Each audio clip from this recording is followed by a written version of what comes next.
Would you allow your own blood brother to fight you over something your father gave you with love and trust? The morning air in Victoria Island was clean and bright. Lagos moved with its usual noise, traffic, and endless hustle. But high above the city, in a shiny glass building, the world was quiet. Akin sat behind a large wooden desk in a sleek, modern office. The room was neat, too neat. Nothing was out of place. The black leather chair he sat on matched his black suit. He looked powerful. Calm. Cold. Outside the window, the whole city lay before him, yellow buses crawling like ants, tall buildings like soldiers, and the ocean glimmering in the distance.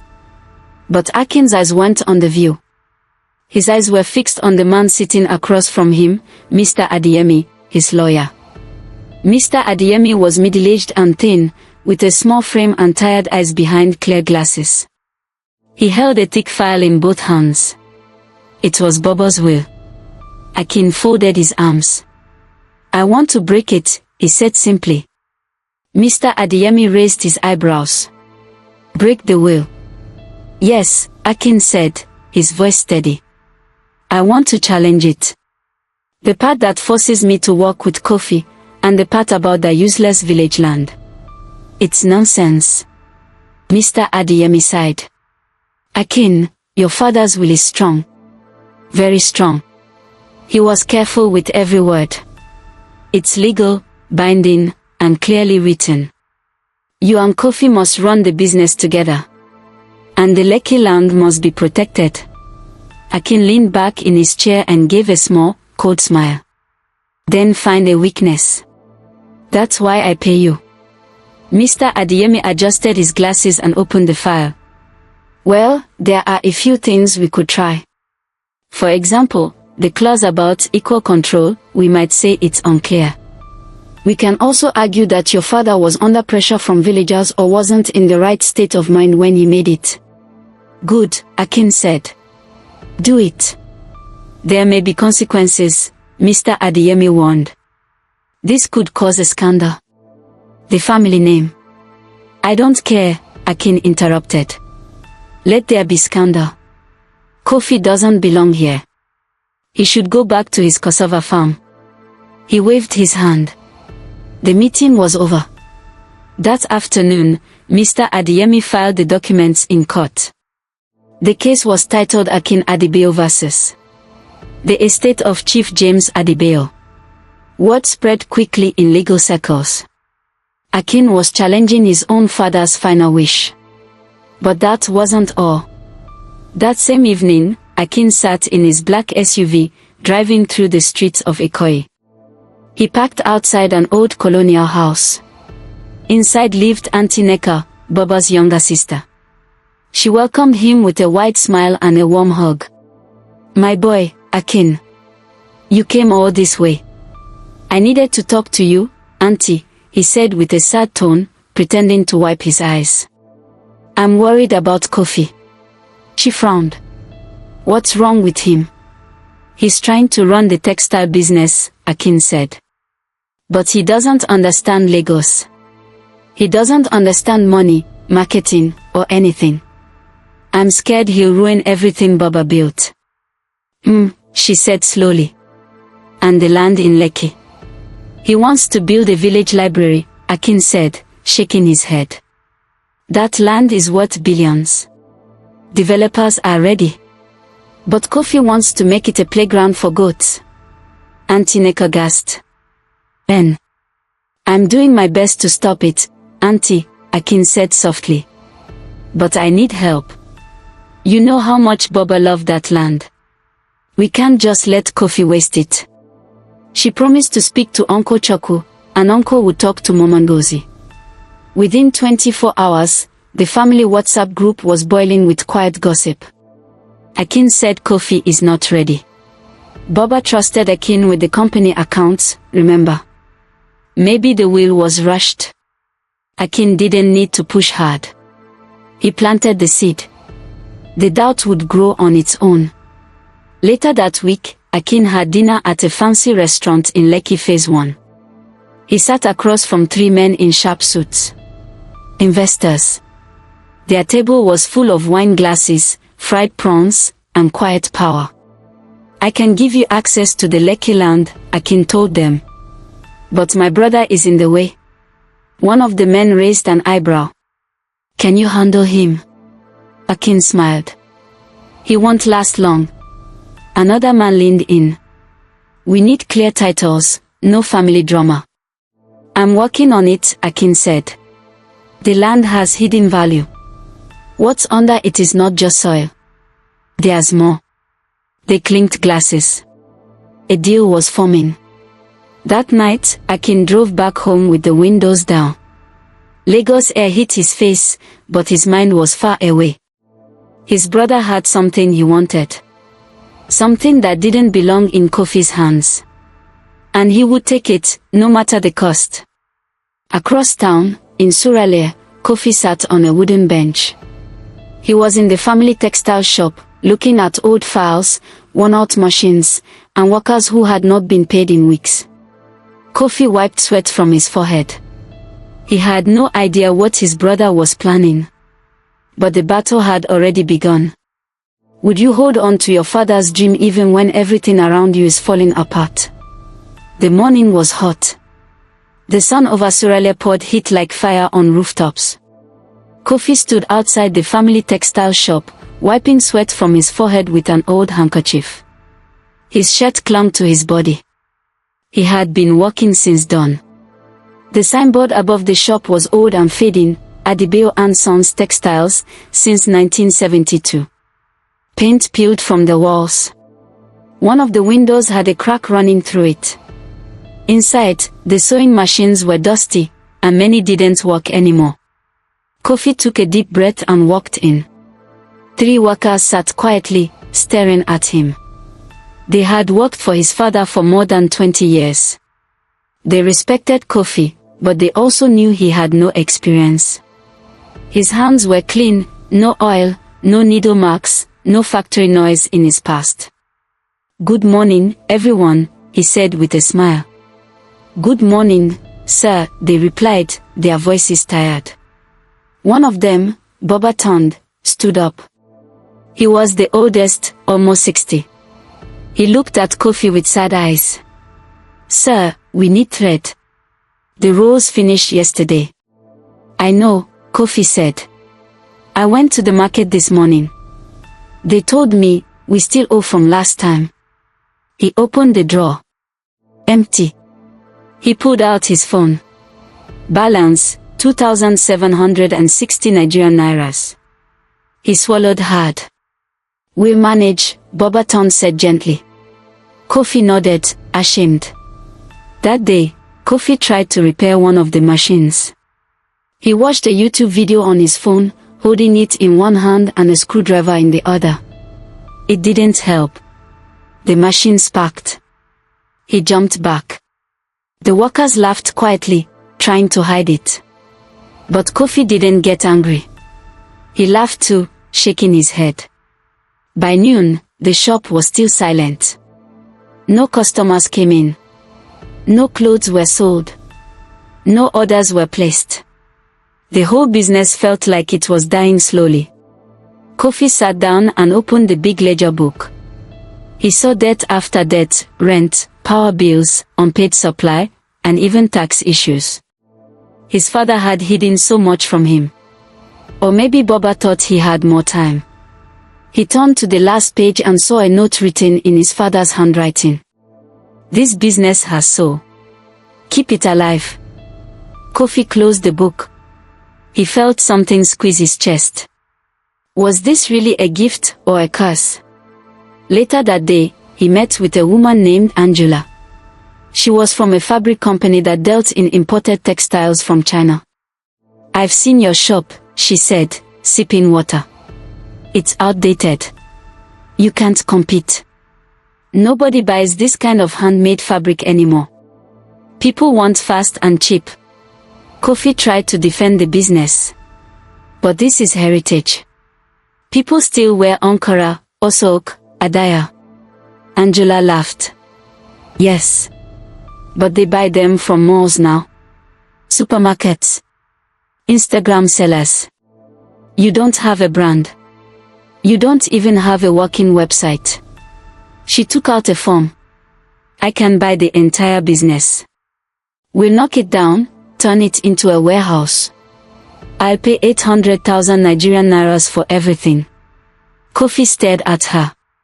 800,000. Yes, she said. Honestly, that's generous. You're not making a profit. You're sitting on a dead shop. Kofi thanked her politely and walked out. As he walked through the busy streets of Surulere, he saw boys hawking face towels, women selling vegetables, and Okada riders shouting at one another. Lagos life moved fast. It didn't care who you were or what you carried inside your heart. He entered Mama Ngozi's compound and sat down on the bench outside. She brought him a bottle of cold zobo and sat beside him. "You're looking tired," she said. "I am," Kofi replied. "You're carrying your father's name and his burden." Kofi nodded slowly. "Everyone says I should let go. That the business is useless." "And what do you say?" she asked. "I don't know," he whispered. "Sometimes, I feel like Baba gave me a sinking boat. I'm working so hard, but the water keeps rushing in." Mama Ngozi placed her hand on his. "Your father saw something in you. He trusted you with what he loved most. That shop is not just wood and machines. It is memory. It is blood." "But I can't even fix a sewing machine," Kofi said, laughing bitterly. "Then learn," she said. "There is strength in slow hands." He was silent for a moment. Then he looked up. "Akin is trying to ruin everything. I know it. But I don't understand why." "You will," she said. "But first, fix your shop. Then face your brother." That night, Kofi returned to the shop and walked around it in the dark. He touched the old wooden shelves, the display table, and the basket of damaged jippers. Everything smelled of oil and old fabric. In one corner, he noticed something strange. One of the cabinets had a broken lock. He pulled it open and found a box.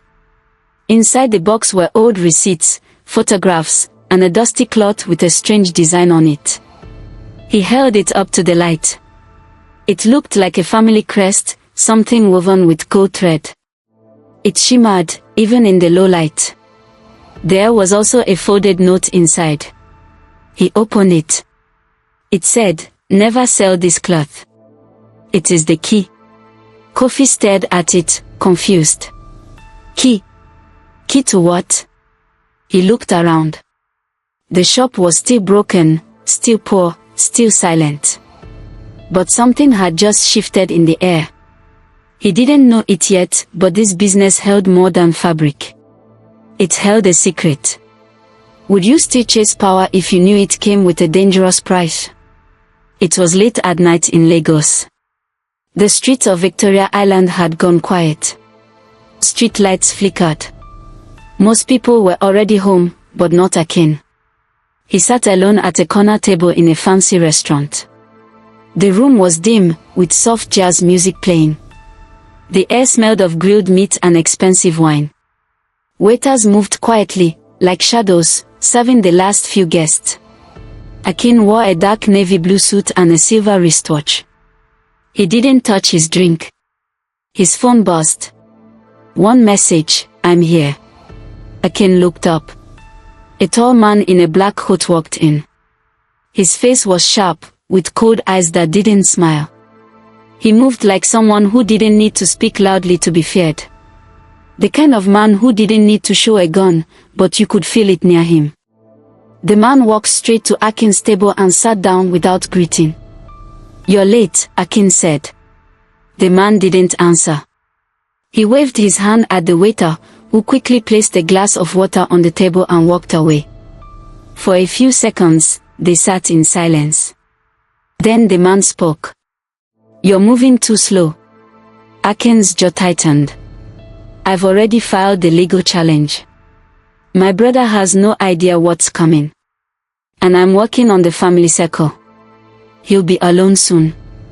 Not good enough, the man said. We had a timeline. The land in Lekki. The documents. The title. Where are they? Akin leaned forward. My father was more careful than we thought. There are hidden records. My brother has some of them. I need time. The man took a sip of water. We don't have time. The investors are getting nervous. We promised them full control. If you fail, we all lose. Akin swallowed hard. I said I'll handle it. The man leaned closer. His voice dropped. Let me remind you, Akin, you are already in deep. That political contract you won last year. That license for your real estate firm. You didn't get those on your own. Akin looked away. I know. We helped you, the man said. And now it's time to pay back. That land, that ancestral land, is more than real estate. It's sitting on something bigger. You think your father didn't know? Akin's eyes widened. What do you mean? The man leaned back. There are records. Old ones. Minerals. Strategic location. Cultural control. The kind of land you don't just inherit. You take it. Fast. Quiet. He looked around the restaurant. No one was close. No one could hear. You're not just fighting your brother. You're cleaning the path. If you fail, someone else will clean you. Akin's hand tightened into a fist. I didn't know the land had. You didn't ask, the man snapped. You just wanted power. Money. Respect. That's fine. But now, understand this isn't personal anymore.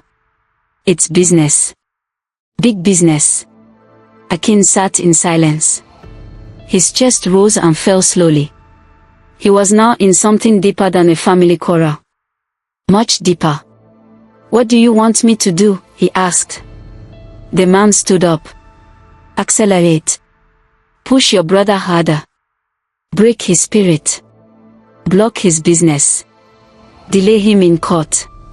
Make him desperate. He dropped a small envelope on the table. In here is what you need. A contact in the supply chain. He can mess up your brother's shipments. Quietly. Akin picked up the envelope.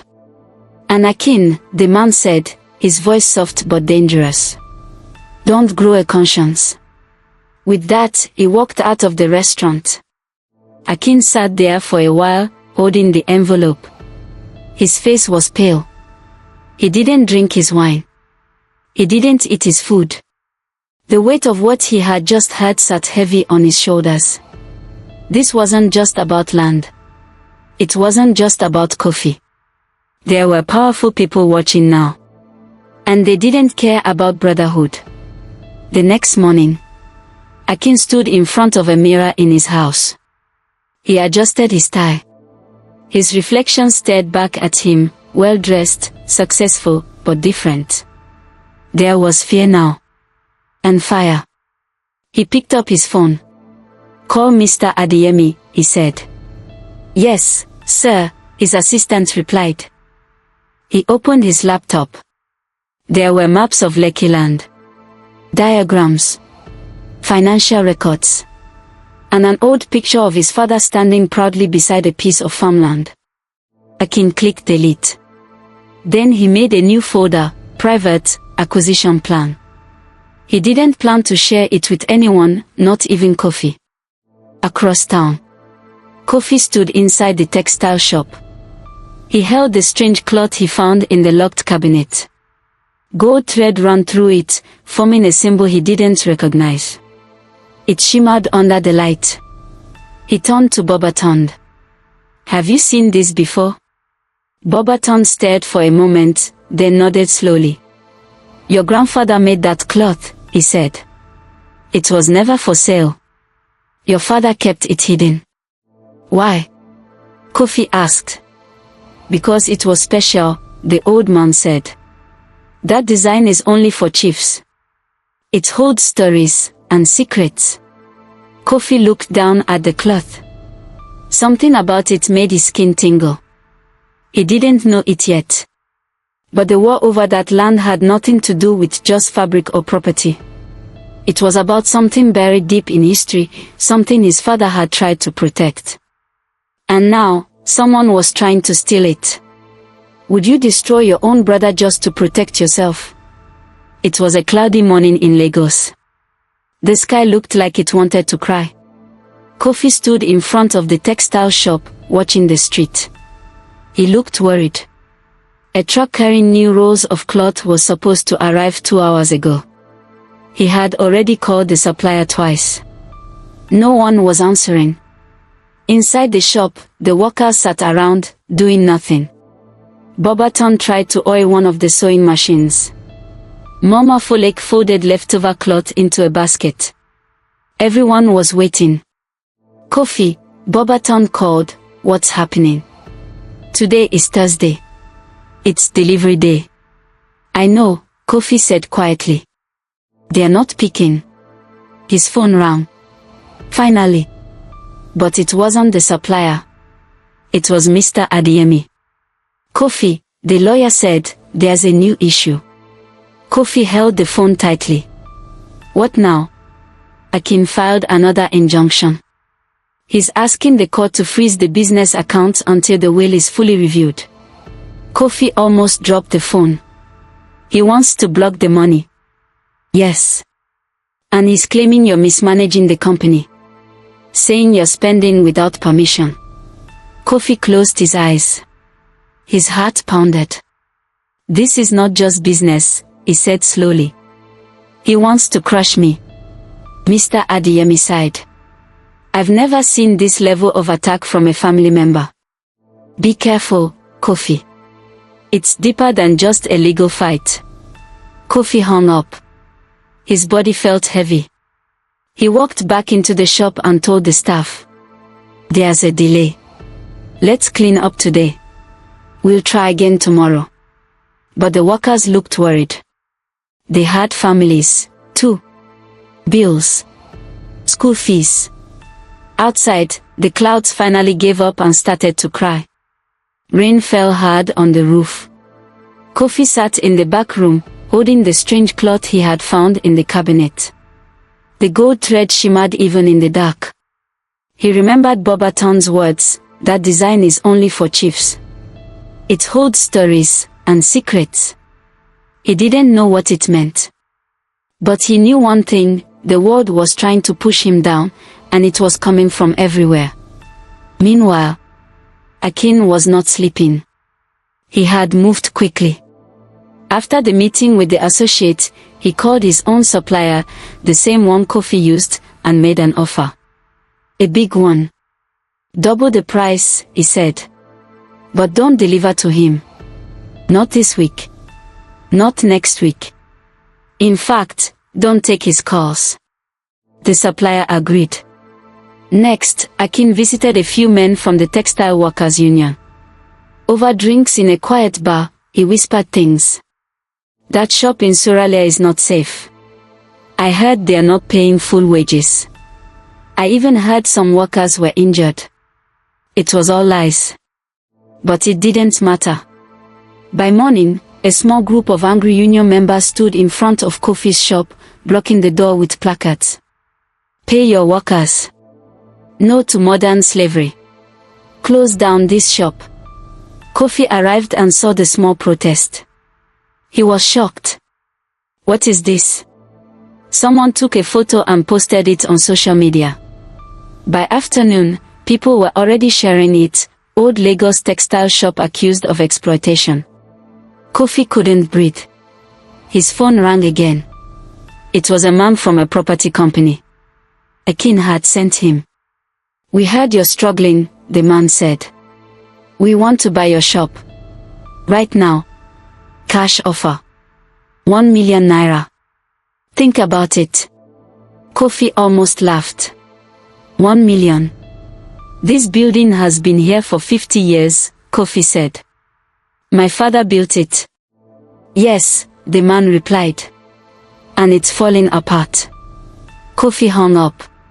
Later that evening, Kofi visited Uncle Choku. He needed advice. The old man sat quietly, listening. He didn't interrupt. When Kofi finished speaking, Uncle Choku lit his pipe and said, "I warned your father. That boy Akin, he's smart. But he's dangerous. He only respects power." Kofi looked tired. "He's not doing this alone. Someone is behind him." Uncle Choku nodded. "You're right. Your father once told me there were men who wanted that land. Men who offered him money, gifts, and even political positions." He said no. Kofi leaned forward. "So what do I do now?" Uncle Choku took a deep breath.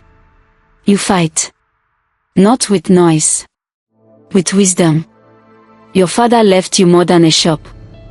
You just don't see it yet." Kofi stood up.